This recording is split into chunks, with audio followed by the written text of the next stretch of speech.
आने के बाद कि चश्मा जिससे फूल बन के निकले उसे कहते हैं फव्वारा।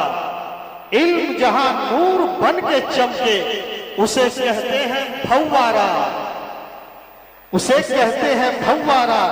है यहाँ इमदाद, है यहाँ इमदाद और रूहुल्लाह और अबूजर भी है, यहाँ इमदाद और रूहुल्लाह और अबूजर भी। इन्हें कहते हैं यहाँ का चमकता हुआ सैयारा। चश्मा जिससे फूल बन के निकले उसे कहते हैं फव्वारा। इल्म जहां नूर बन के चमके उसे कहते हैं फव्वारा। बहुत बहुत शुक्रिया हजरत। हजरत का इरशाद है कि दोबारा पढ़ा जाए। चश्मा जिससे फूल बन के निकले उसे कहते हैं फव्वारा।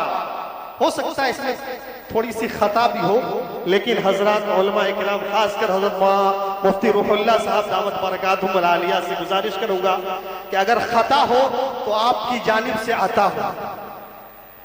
चश्मा जिससे फूल बन के निकले उसे कहते हैं फव्वारा। इल्म जहां नूर बन के चमके उसे कहते हैं फव्वारा। है यहाँ इमदाद और रूहुल्लाह और अबूजर भी है, यहाँ इमदाद और